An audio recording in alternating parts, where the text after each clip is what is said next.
everyone, and welcome back for another deep dive. You know how this works. We take a fascinating topic and really explore it in depth. Today, we're looking at something you might not expect: Islamic ethical principles. And get this, how they apply to media. It's pretty fascinating, actually. Right. Like when I first saw this, I was like, what the Right. fuck? But the more you think about it, every culture has its own approach to ethics. Yeah, absolutely. And it's particularly interesting in the context of media because of the power and influence it has on society. Okay, so let's lay some groundwork here. Sure. Our main source today highlights 4 key principles: truthfulness, justice, compassion, and accountability. These are kind of presented as the cornerstones of Islamic ethics. And get this, they're not just for journalists. We're talking about all aspects of life. Yeah, that's a key point. It's not just about professional guidelines. It's really ingrained in the culture and way of life. So kicking things off, let's talk truthfulness. Obvious one, right? Honesty, integrity, we hear it all the time. But how often do we actually see it, especially in media these days? Oof. Yeah, good point. Okay, so how does this principle, truthfulness, like really translate into the media landscape? What does it look like in action? I think the source material emphasizes that it's about more than just avoiding outright lies. Okay. It's about a genuine commitment to accuracy in reporting. It's about rigorous fact-checking, not just taking things at face value, and ensuring that all sides of a story are represented fairly, not just pushing a particular agenda. I feel like that last part, presenting all sides fairly, that's something we've all struggled with. It's so easy to get caught up in a headline or a tweet, and then bam, you formed an opinion without even hearing the whole story. Oh, absolutely. And that's where this principle is so important. Yeah. It challenges us to dig deeper, to question our assumptions, and to actively seek out diverse perspectives. Truthfulness is an antidote to echo chambers. Exactly. I like It's that. about making sure that the information we're consuming is as complete and unbiased as possible. Okay, I'm sold. Next principle, justice. I feel like we touched on this a bit already with fairness and reporting, but how does this principle, really manifest in the media world?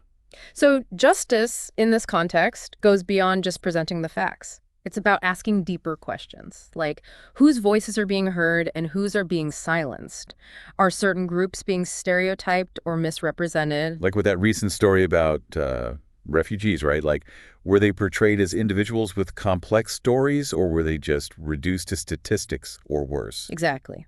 The principle of justice challenges us to look at the big picture, to examine the power dynamics at play, and to ensure that everyone, regardless of their background, is treated with dignity and respect. Do you know what I keep thinking about? It's not just about the content itself, but it's also about who gets to tell the story. Absolutely. Like, are we giving platforms to people from marginalized communities to share their own experiences, or are we just talking about them without actually including them in the conversation? That's a crucial point. Justice also means empowering those who have been historically excluded to have a say in how they are represented. It's not just about avoiding harm. It's about actively promoting equity. Yeah, exactly. See, this is what I love about these deep dives. Like, we start with these seemingly simple concepts, but the more we dig, the more complex and nuanced they become. They really are. Okay, on to principle number 3. Yeah. Compassion. Now, this one might seem a little bit, unexpected in the context of media.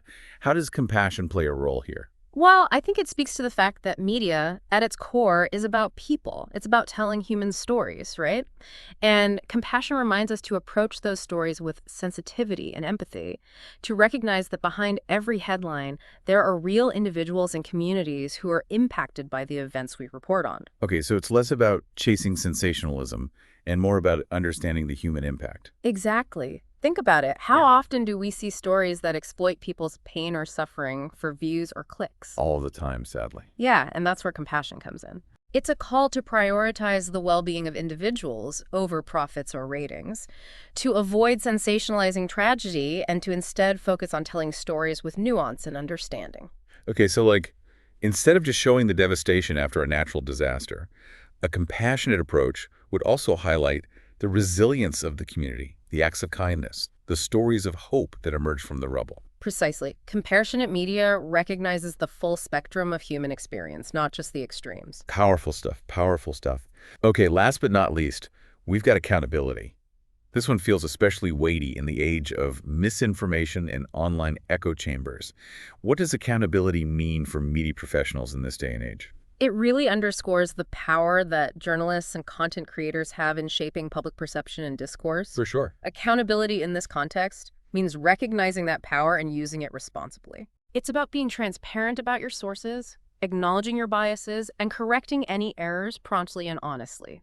It's about being willing to be held accountable for the impact of your work, even when it's unintentional. So it's not enough to just report the facts. You also have to consider the potential consequences of how those facts are presented and the narratives that they might fuel. Yeah. It's about thinking critically about the potential impact of your work and taking steps to mitigate any harm. And what about the role of social media in all of this? Like, how does accountability apply to everyday users who share and comment on news and information? That's where things get really interesting Yeah. because the lines between media producers and consumers are becoming increasingly blurred, right? Hmm. So I think to some extent, the same principles apply to all of us. Right. We all have a responsibility to be discerning about the information we share, to fact check before we repost, and to be mindful of the potential impact of our words. It's about recognizing that we're all part of this ecosystem of information, and we each have a role to play in ensuring that it's healthy and accurate and ethical. I like that, an ecosystem of information. It's almost like we need a whole new set of digital ethics. I think you're right. It's an ongoing conversation, one that we all need to be a part of. You know what? This deep dive has really given me a lot to think about. It's not just about abstract principles. It's about how we engage with the world around us, the information we consume, and the stories we tell and share. And that's what's so powerful about these ethical frameworks, right? They give us a lens through which to view not just the media we consume, but our own actions and interactions as well. Wow, so to wrap this all up, what's the big takeaway for our listeners? What do we want them to walk away with after this deep dive? Well, I think we've really only scratched the surface here. There's so much more to explore when it comes to Islamic ethical principles and their application in media. But I hope this conversation has at least sparked some curiosity, maybe challenged some assumptions, and encouraged listeners to think more critically about the media they consume and the role it plays in shaping their understanding of the world. Couldn't have said it better myself. Yeah.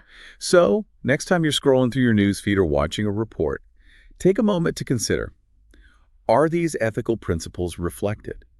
Are diverse voices and perspectives being represented? Is the information accurate and presented fairly? What would a more ethical media landscape look like to you? Those are the questions that matter. Thanks for joining us for another deep dive. We'll see you next time. See you then. Bye. Bye.